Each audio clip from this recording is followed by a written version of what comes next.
하면 여러분도 너무 지겨우실 것 같아서 줄여봤습니다. 솔로몬이 성전을 완공하고 나서 그 성전을 향해서, 그리고 궁극적으로는 그 성전을 소유한 이스라엘 백성들을 위해서 기도했습니다. 내가 이 정도 했으니까 하나님 복 주십시오, 그런 기도가 아닙니다. 그리고 예수님께서는 어쩌면은 이 솔로몬의 기도를 기억하시면서 복음서에서 성전에 오셔가지고 성전을 뒤엎으신 다음에 말씀하셨어요. 만민이 기도하는 집이다. 성전은 만민이, 모든 사람들이. 여러분, 사실은 성경 어디에도 그런 얘기는 잘 없어요. 그런데 이 솔로몬의 기도에 나와 있습니다. 솔로몬의 기도를 딱 두 마디로 정리를 해보자면 그런 것 같아요. 하나는 뭐냐면 누구나 올 수 있다라는 거예요. 누구나 올 수 있다. 뭐 인종에 관계없이, 혹은 삶 속에서 죄를 지어서 하나님 앞에 실패했든지 그 관계없이 누구든지. 그리고 기도를 하는데, 두 번째가 기도를 하는데 어떤 기도를 할 것이냐? 하나님, 저는 죄인입니다. 그거예요. 오늘 7번째 간구, 마지막 간구를 함께 나누면서 이 기도를 통해서 기도문을 우리가 알아가는 가운데에 몸된 성전으로, 몸된 교회로 살아가야 하는 우리 성도들에게, 우리에게 어떠한 신앙의 길을, 믿음의 길을 가야 할지 고민할 수 있기를 원합니다. 오늘 읽은 말씀 46절, 47절, 48절 쫙 보면요, 이렇게 돼 있어요. 범죄했대요. 이스라엘 백성들이 죄 지어가지고 적국에게 넘기심에. 47절에 그들이 사로잡혀 간 땅에서, 48절에 적국의 땅에서, 그러니까 이런 단어가 나와요. 적국의 땅, 포로 사로잡혔다. 그런 상황을 놓고, 그러니까 솔로몬은 정말 하나님께 큰 지혜를 받은 사람인 것 같아요. 그 주신 지혜 안에서 특별히 모세 오경에 있는 성경 말씀을 통해서 뭘 알았느냐? 야, 사람이 이렇더라. 범죄한다. 그리고 하나님께서 우리를 그냥 두시지 아니하시고 살리시기 위해서 최종적으로는 이렇게까지 하신다는 거예요. 그런 가운데에서도 우리가 소망을 잃지 않고 기도할 수 있다. 이게요. 오늘 이야기를 가지고 여러분과 두 가지만 함께 한번 나누기 원합니다. 첫 번째는 솔로몬이 이 기도를 할 때요, 어떤 상황이냐면요, 그 솔로몬의 인생 가운데서, 그리고 이스라엘의 역사 가운데서 가장 아름다운 순간이었어요.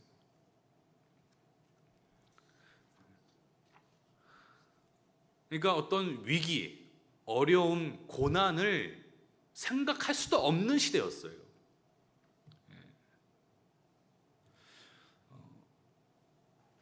그의 아버지 다윗의 시대 때는 전투를 많이 치렀거든요. 전투를 치러가면서 하나님께서 그 다윗을 통해서 승리의 기쁨을 분명히 주셨습니다.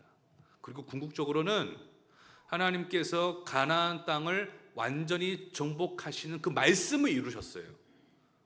무슨 얘기냐면 하나님께서 아브라함에게 주신 그 약속이 다윗을 통해 완전히 이루어졌습니다. 드디어 다윗의 때에 이루어졌어요. 그리고 그것을 이어받은 솔로몬의 시대는 어떤 전투가 있지 않았어요.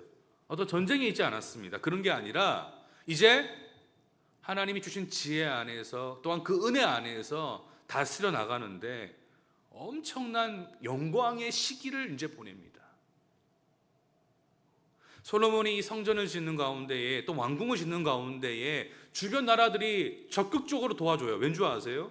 이스라엘이 너무 잘 되는 나라니까요. 잘 되는 나라니까요. 근데 그런 가운데, 그런 시대 가운데에 솔로몬이 무엇을 얘기하느냐? 절망적인 상황을 예고하고 있는 거예요. 여러분 사실은 그렇잖아요. 우리의 삶이 너무 잘 되고 잘 풀리고 하다 보면은 고난과 어려움을 잊어버립니다. 그 기억을 생각을 못해요. 그러나 솔로몬이 뭘 아느냐? 이 땅에서 영원한 것은 없다라는 거예요. 우리가 누리고 있는 이 영광들, 기쁨들, 혹은 이 좋은 것들이 영원하지 않다라는 거예요. 왜 영원하지 않느냐? 오늘 46절에 이야기합니다. 범죄하지 아니하는 사람이 없다라는 거예요. 솔로몬이 인간의 존재를 깨닫는 거예요. 그의 삶을 통해서, 또 그의 형들을 통해서, 또 그의 아버지 다윗의 그 모습을 통해서 깨달은 것이고, 또 당시에 있었던 이 모세오경이라고 하는 이 말씀들을 통해서 그의 조상들의 이스라엘의 모습들, 그리고 아브라함의 믿음의 조상이라고 말하는 그 아브라함의 모습을 통해서 명확하게 알았어요. 우리가 아무리 하나님 앞에 은혜를 누리고 믿음으로 이렇게 세워져도 넘어질 수 있다는 거예요. 그것을 저는 이렇게 표현하고 싶어요. 말씀을 통한 역사 인식이라는 거예요. 하나님의 말씀을 통해 그렇게 인식을 했어요. 이 세상을, 이 역사를 인식을 했어요. 특별히 레위기 26장에 보면은 하나님께서 이미 모세의 시대 때 뭘 말씀하시느냐? 하나님께서 주시는 징계 3단계가 나와 있어요. 26장에. 레위기 26장이에요. 그 3단계가 뭐냐면 기근이 옵니다. 기근이 와요. 흉년이 와요. 그리고 그 힘들게 거두었던 것들을 빼앗깁니다. 수탈을 당합니다. 빼앗겨요. 사사기 시대 때 빼앗기잖아요. 그리고 마지막으로는 그들이, 이스라엘 백성들이 하나님이 주신 그 땅을 빼앗기고 포로가 됩니다. 신명기 30장에서도 이미 그것들이 언급이 돼 있어요. 그러니까 솔로몬은 그 지금 잘 되는 자신의 상황 속에서 인생은 아름다워. 그리고 다 잘 될 거야. 우리가 믿음을 가지면 다 잘 될 거지 뭐. 우리가 원하는 대로 다 잘 될 거야. 그렇게 바라보지 않았어요. 하나님의 말씀을 통해서, 오로지 하나님의 말씀을 통해서 그 세상과 그 역사를 그렇게 인식했다는 거예요. 그리고 이스라엘 주변으로 여러분 여러 강대국들이 있었습니다. 그들의 존재를 하나님의 말씀을 통해 어떻게 바라보느냐? 하나님께서 우리를 살리시기 위한 그들도 도구라는 거예요, 여러분. 그런데 그럼에도 불구하고 우리가 그렇게 연약하고 또 우리가 무너지기도 하고 이 땅의 것들이 영원하지 않지만 단 하나 우리가 소망을 두고 그럼에도 불구하고 기도할 수 있는 것은 하나님의 약속은 변치 않는다는 것입니다. 신명기 30장 한번 찾아볼까요, 여러분? 성경이 없는 분들은 우리 스크린을 보시면 되고요. 성경이 있으신 분들은 신명기 30장을 한번 찾아봤으면 좋겠습니다. 제가 가진 성경책으로 구약성경 309면쯤에 있습니다.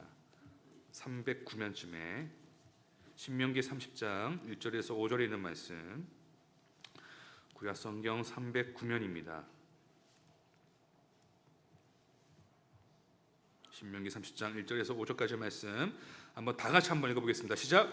내가 내게 진술한 모든 복과 저주가 내게 임함으로 내가 내 하나님 여호와로부터 쫓겨간 모든 나라 가운데서 이 일이 마음에서 기억이 나거든 너와 내 자손이 내 하나님 여호와께로 돌아와 내가 오늘 내게 명령한 것을 온전히 따라 마음을 다하고 뜻을 다하여 여호와의 말씀을 청종하면 내 하나님 여호와께서 마음을 돌이키시고 너를 긍휼히 여기사 포로에서 돌아오게 하시되 내 하나님 여호와께서 흩으신 그 모든 백성 중에서 너를 모으시리니 내 쫓겨간 자들이 하늘가에 있을지라도 내 하나님 여호와께서 거기서 너를 모으실 것이며 거기서부터 너를 이끄실 것이라. 내 하나님 여호와께서 너를 내 조상들이 차지한 땅으로 돌아오게 하사 내게 다시 그것을 차지하게 하실 것이며 여호와께서 또 내게 선을 행하사 너를 내 조상들보다 더 번성하게 하실 것이며. 아멘. 이 신명기 30장에 있는 말씀, 이 솔로몬은 알고 있었어요. 우리가 무너질 수 있다는 것. 이 주신 축복의 땅을 빼앗길 수 있다는 것. 그러나 그런 가운데서도 하나님의 약속은 변치 않는다는 것.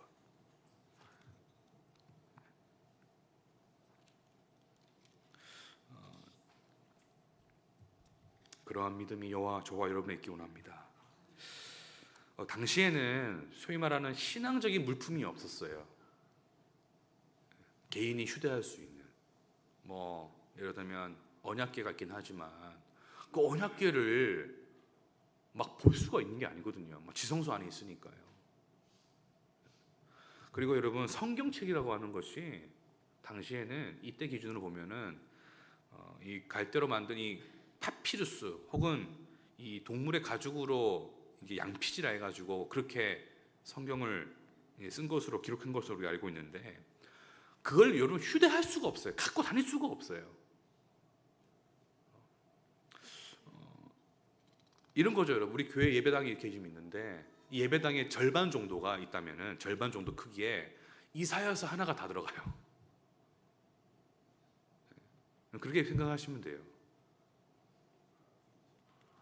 이렇게 곳곳에 또 교회가 있는 게 아니잖아요. 성전은 하나밖에 없어요. 그런데 오늘 솔로몬이 무슨 얘기하느냐? 우리가 포로가 되고 땅을 빼앗기고 그런 절망적인 가운데에서 성전이 있던 쪽을 향해서 기도한다고 되어 있어요.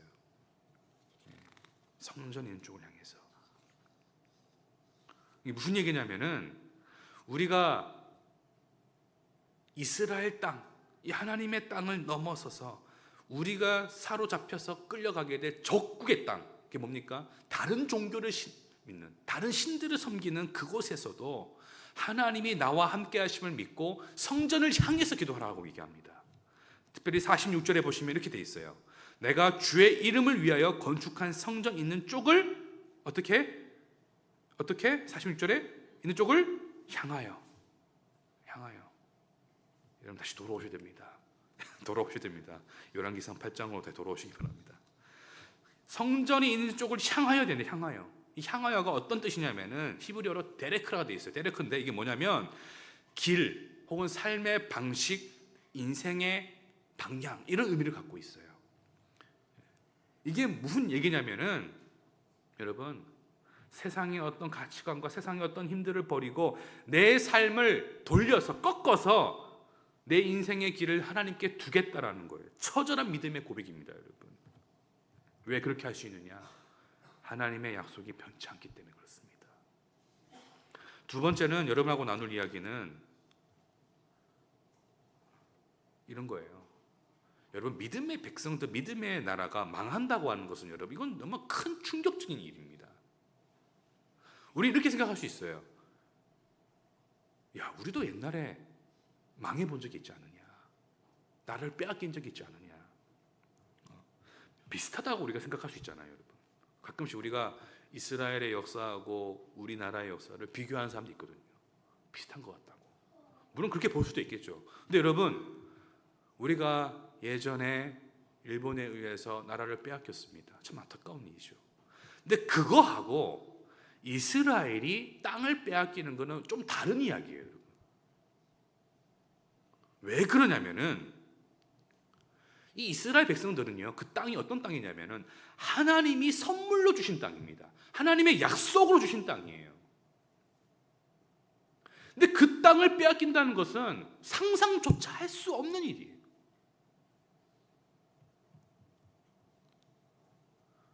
그냥 재수가 없어가지고 그냥 어쩌다 보니까 빼앗기는 이런 느낌이 아니에요, 여러분. 이게 오늘 성경에 나와 있지는 않습니다만 궁극적으로는 사실상 이 성전도 무너지는 겁니다. 박살나는 거예요.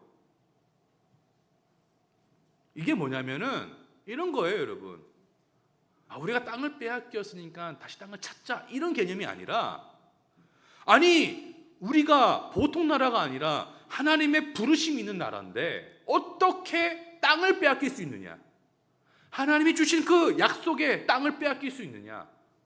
하나님이 계시는 거 맞냐? 이거예요, 여러분. 당시 시대 상식을 보면은 이 땅을 빼앗긴다고 하는 것은 여러분, 하나님이 다른 나라의 신에게 지신 겁니다. 그 시대 상식으로 보면 너무 충격적인 거예요. 충격적인 거예요. 여러분 이렇게 한번 얘기해 볼까요? 좀 이런 비유가 좀 약간 민망합니다만, 아니 교회가 있는데 갑자기 어떤 자연적인 재해나 혹은 어떤 일로 인해 가지고 교회가 무너졌다 생각해 보세요, 여러분. 교회가 제가 군목으로 있으면서 선배님들을 만나다 보면은 선배님들이 그런 적이 있어요. 한 20년 전쯤에 산사태가 나가지고 교회가 박살난 거예요.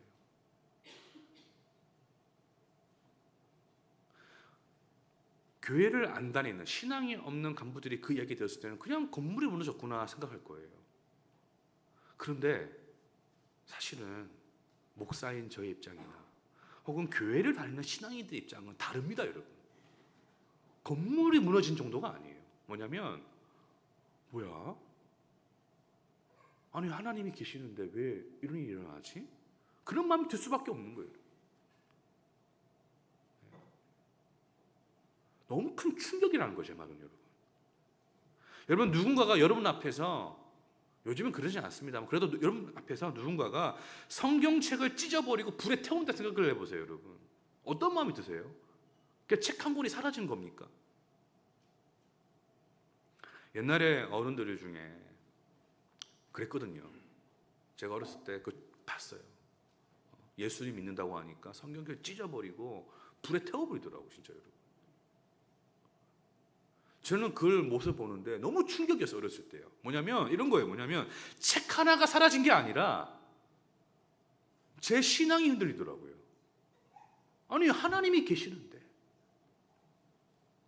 여러분, 이스라엘 백성들이 하나님이 주신 땅을 빼앗긴다고 하는 것이, 이거는 어떤 교회가 무너지거나 성경책이 불타버리거나 이거 비교도 안 되는 일이에요, 여러분. 오늘 성경을 보시면서 그냥 이스라엘 백성들이 땅 빼앗겼구나 이렇게 생각하시면 안 됩니다, 여러분. 아니 그 땅을 하나님이 주신 땅이잖아요. 근데 어떻게 그 땅을 빼앗기냐고요. 그리고 그 땅을 빼앗기고 그들이 어떻게 포로가 되냐고요, 여러분. 그런 가운데에 그들의 어떤 신앙, 믿음이 흔들릴 수밖에 없어요, 여러분. 좀 다르게 얘기해 볼까요, 여러분? 우리가 교회 생활을 하면서 또 신앙생활을 하면서 믿음 갖고 있는데, 나는 분명히 하나님 믿고 있는데 내 인생에 감당하기 너무 큰 문제가 생겨요. 혹은 중요한 것을 잃어버리거나 소중한 사람을 잃어버릴 때가 있어요. 세상이 조롱합니다. 그래서 또한 하나님을 조롱하는 이들이 더 잘 되는 것처럼 보일 때가 있어요. 의심이 생기죠. 내 신앙이 흔들리죠, 여러분. 근데 오늘 솔로몬이 무엇을 말하느냐? 이런 얘기를 하는 거예요. 우리의 삶과 관계없이 하나님은 높고 위대하시다는 얘기예요. 여러분, 우리의 삶이, 우리의 어떤 기준이 하나님의 존재를 판단할 수 없다는 얘기입니다. 이게 너무나 중요한 문제예요, 여러분. 우리는 연약해서 우리의 삶, 내가 보는 것을 가지고 하나님을 판단할 때가 있어요. 이런 거죠, 여러분. 내 삶이 뭔가 무너지거나, 혹은 내가 뉴스를 봤는데 교회가 세상으로부터 조롱받을 때, 야, 하나님 뭐 하시나? 하나님 정말 계신 거 맞나?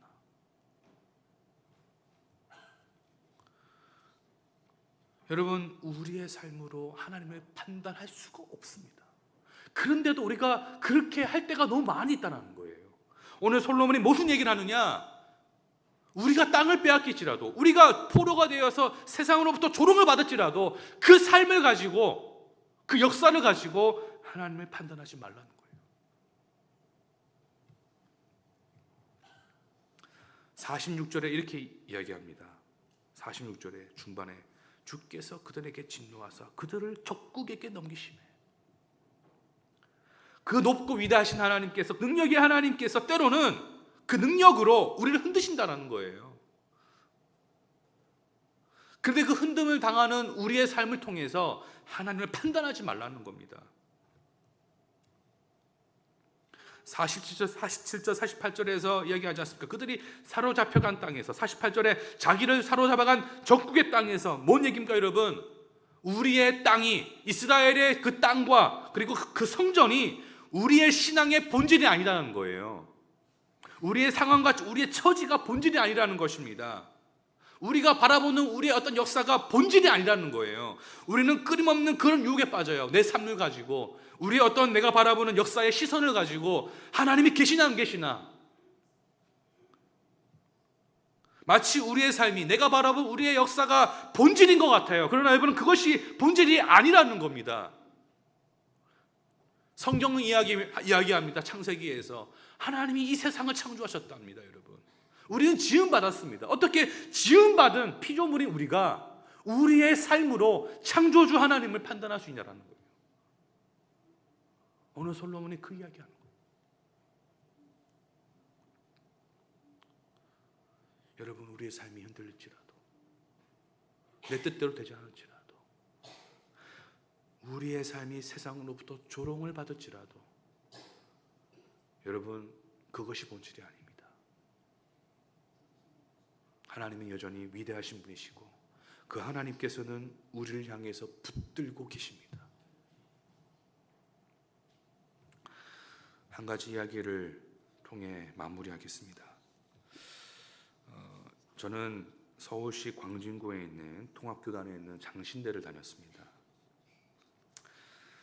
약 한 20년 전쯤에 한 수업을 들었어요.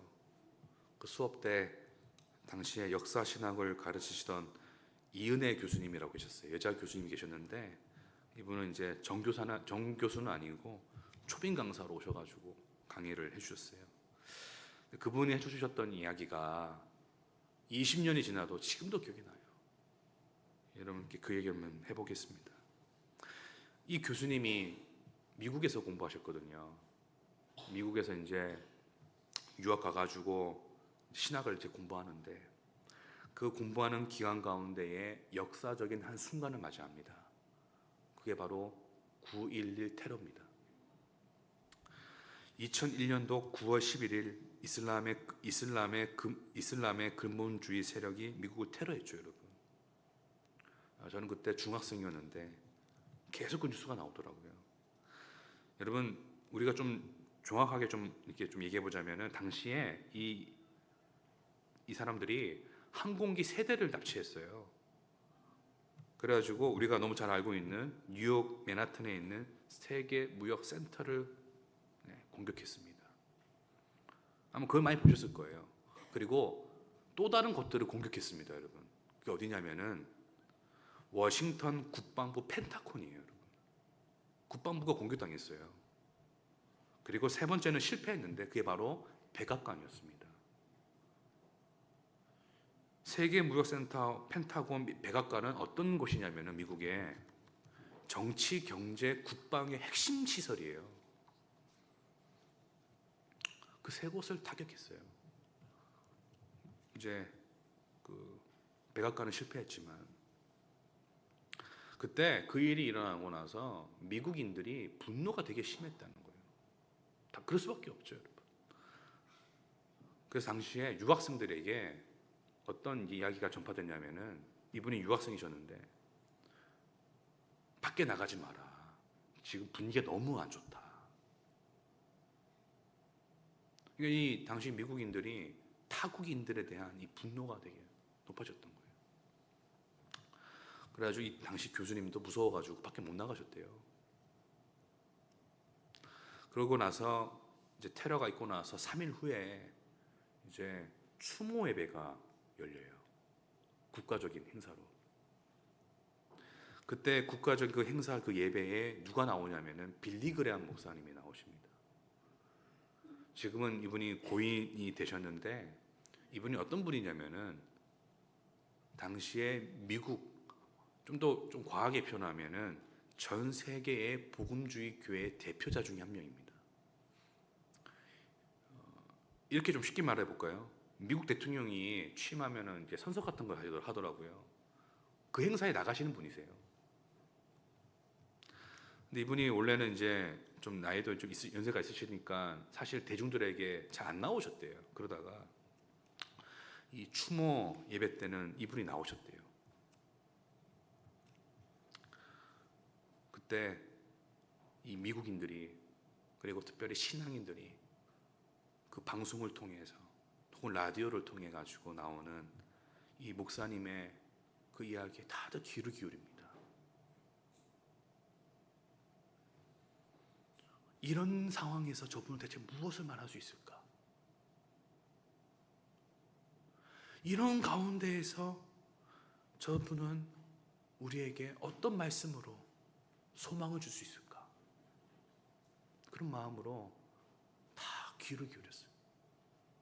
당시 유학생이었던 이 교수님도 이 빌리그램 목사님을 잘 아니까 다들 이렇게 듣고 있었대요. 이분이 무엇을 말했는지 여러분 챗GPT 물어보시면 나옵니다. 나오더라고요. 잘. 제가 한번 읽어볼게요. 네, 우리 국가는 공격을 받았고 건물들은 파괴되었으며 생명을 잃었습니다. 그러나 이제 우리에게는 선택권이 있습니다. 한 민족이자 국가로서 감정적으로, 영적으로 무너져 내리고 해체될 것인가? 아니면 이 모든 고난을 뚫고 더 강해져서 견고한 파운데이션, 견고한 토대 위에 다시 세울 것인가 하는 것입니다. 저는 우리가 그 토대 위에, 파운데이션 위에 다시 세우는 과정을 시작하고 있다고 믿습니다. 그 토대는 바로 하나님을 향한 우리의 믿음입니다. 이걸 제가 여러분한테 좀 해설을 하자면, 이런 의역을 하자면 이런 거예요. 이 파운데이션이라는 이 단어가 나오는데 참 이걸 제가 번역을 어떻게 해야 잘 모르겠더라고요. 파운데이션, 토대라고 하기도 하고 근간이라고 하고, 이걸 좀 다르게 이해하면 저는 있는 것 같아요. 중심이라고 표현해 볼게요. 그런 거죠. 미국의 당시 중심은 당연히 여러분 정치, 경제, 국방이 핵심이죠, 여러분. 그 테러리스트들이 그 세 곳을 그래서 공격한 거예요. 미국의 중심을 흔들려고요. 근데 이 목사님이 그 얘기하시는 거예요. 뭐냐면 미국의 파운데이션은, 미국의 중심은 정치, 경제, 국방에 있는 게 아니라 하나님을 향한 믿음에 있다는 거예요. 근데 이 이야기가 진짜 방송을 통해서, 그리고 라디오를 통해서 막 전파가 되고, 그 이야기들이 계속 들려줬을 때 놀라운 게 있었대요. 미국인들이 좀 달라졌다는 거예요. 그걸 느끼셨대요, 교수님.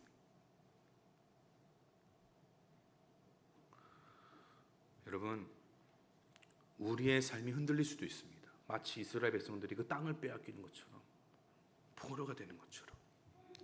그리고 우리는 질문합니다. 하나님이 정말 계시는가? 내 삶은 이거밖에 되지 않는데, 하나님께서 내 삶 가운데 도움을 주시지 않는데 진짜 하나님 계시는가? 그런 질문들과 고민들 속에서 우리는 때론 불평할 수도 있습니다. 그런데 여러분, 그런 질문과 고민들과 불평 속에서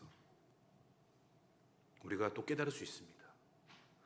그동안 내가 하나님이 아닌 다른 곳에 내 삶의 중심을 두었구나. 내 삶의 파운데이션을 다른 곳에 두었다는 것을 생각해 보면서 다시 내 삶의 토대에 대해서, 중심에 대해서 고민하고 생각하면서 다시 하나님을 붙드는 것, 여러분, 그것이 신앙 생활입니다. 여러분, 우리가 무너진 토대 위에서 다시 일어설 수 있는 것은 우리를 영원한 기업으로 삼으신 예수 그리스도의 하나님의 크신 은혜 때문인 줄 믿습니다. 여러분,